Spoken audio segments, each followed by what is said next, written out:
Attention gamers, the other day I logged onto League of Legends for a typical day of work on the Rift.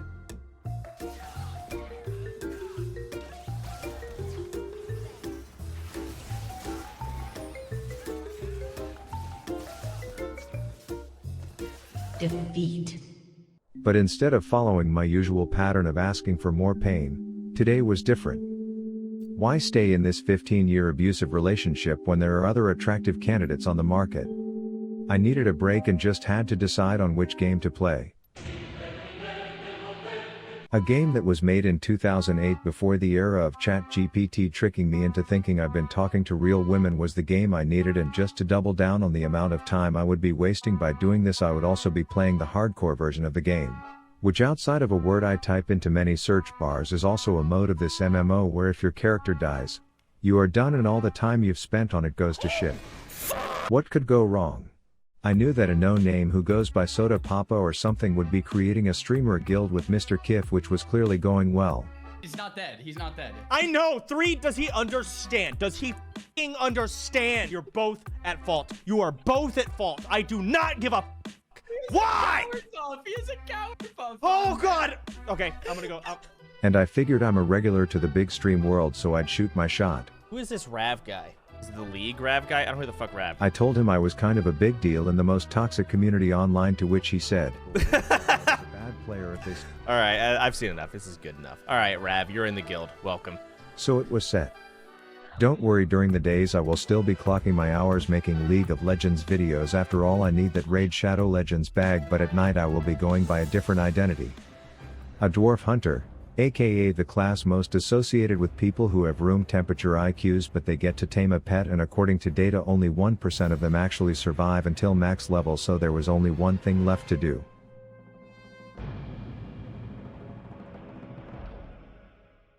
I spawn into what I can only imagine the inside of Charlie Sheen's nostril looks like, but I'm freezing my wet dick off, so I talk to my homeboy Stan, who is all like, prove you're not a pussy by killing a few wolves in the area and I'll give you a pair of mittens, which seems like a task and reward combo on par with my pledging a fraternity days back in college, so it should be a cakewalk.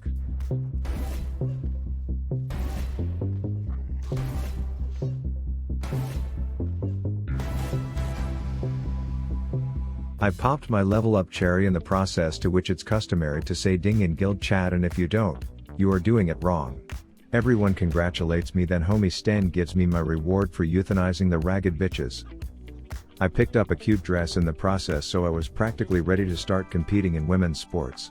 Then we got down to business. Some of the local lazy as fuck townsfolk were like, we've got one hell of a trog problem.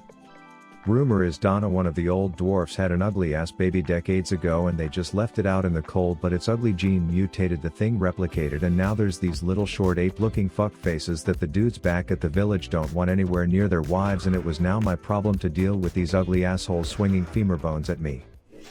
I run into a few dudes who set up camp out in the woods. I'm thinking to get a little nuts to butt snuggling by the campfire, Brokeback Mountain style, but he whose last name describes his facial hair tells me he triple dog dares me to genocide the village of trolls over there.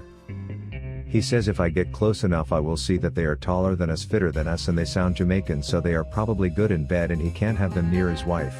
But despite me being concerned over why all these dudes are so insecure about their sex lives, I oblige nabbing me a bit of a slaughter sesh. He's like, dope, fist bump, here's an axe, which would be cool if I wasn't a hunter, where 90% of my attacks come from my gun, which coincidentally is named the same thing I call my side chick's ass. Think that's funny, do ya? Anyways, I meet my first sensei. He teaches me how to poison bitches among other things. I'm all like, wax on, wax the fuck off, homie, before I have my first interaction with a female. She wasn't the one. Then after eliminating the population of nearly every race that could have sex with the native dwarves' wives, I just have to kill one last troll. Now as a League player I'm not accustomed to the idea of other players wanting to help each other accomplish a common goal, but I give it a go and invite them to my party. The assassination of Grick near the cold goes smooth as shit, and to that I want to thank these homeboys Sabur and Penis Veins for their assistance. But at this point I'm feeling like I'm growing out of my small town roots. I'm able to pull so many trogs at once. I'm more outnumbered than a young Riley Reid on a casting couch, and after being able to finish each one of them off with ease, I figure it's time to visit Sensei one more time, tell him I'm out this bitch, and take my talents to the South Beach. or anywhere away from this cum dumpster wasteland of a starting zone. Turns out the only way out of my incest-ridden hometown is through some supposedly deadly tunnel, as every Tom, Dick and Harry is warning me against walking through. I can't get through the pass myself. The trogs in the tunnel are extremely hostile. So needless to say, my ass cheeks were clenched going in.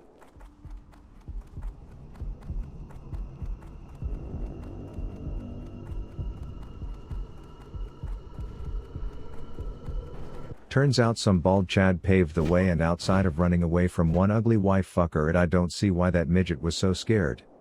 Anyways, a streamer named after deli meats taught me that I can tag mobs and then have this 9 to 5 pencil pusher do all the work to kill them while I get all the credit, which is hashtag capitalism. As you can see, I exploited this dumb shit face for a while until he eventually caught on and stopped helping.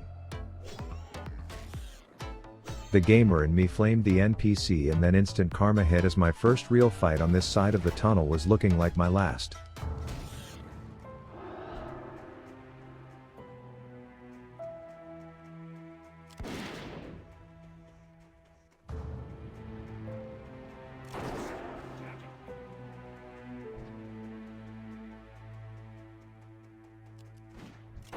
Not even close, baby. Then I hit the town, gave all the cousins their love letters from the pussies on the other side, and I was ready to continue my quest in the new land. Now, small travel tip: if you've never been to Carano's, don't. These were some of the most lazy drunken fucks I've ever met. They had me running around doing dog shit errands for them, like picking up the box of condoms that innkeeper Baleem left at the campsite. Real boring stuff, and I was planning to leave and hit up that forest with the tall chicks when I saw the most beautiful piece of ass in a Yeti cave. Maybe I shouldn't call you. It was instant chemistry.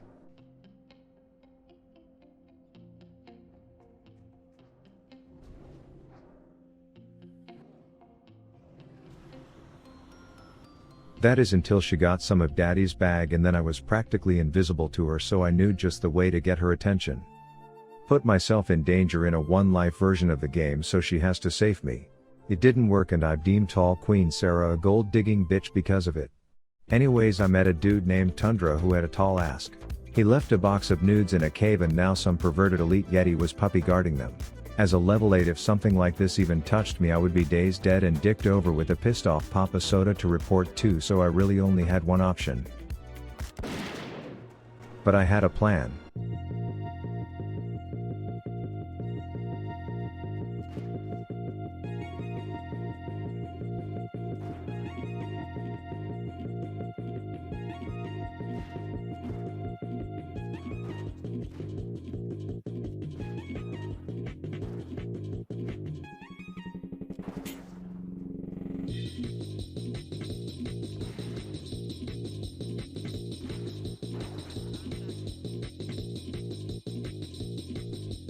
That's right, even a random normie whispered me in amazement of my raw masculinity, and let's just say the box of Tundra's nudes was secured. Now, to all the women in my life who said I was awful at finding that right spot, I'll have you know that when it comes to getting beasts to the literal perfect pixel where an NPC will do my work for me, I was a pro. I had my first run-in with a Chinese bot who stole a chest from me, and then after more mindless questing I hit level 10, which to those of you who didn't waste half your childhood playing this game is a big deal for hunters, because it means you can learn how to domesticate a beast to be your pet. First, you have to prove yourself fit to be a father to sensei by adopting a few temporary bastards, which is kind of like in middle school where they give you that crying doll as a lesson to teach you to use condoms, and in some cases here I even had to deal with the jealous best friend. Once I proved myself a responsible parent, it was time to find my soulmate, and I already knew what I wanted.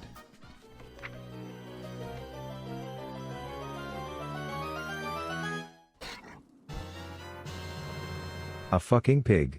I named my big black pig Howie, and with that, a new lifelong adventure was about to blossom. A short King Ginger, and the thing that would ultimately be responsible for wiping the guild in a raid.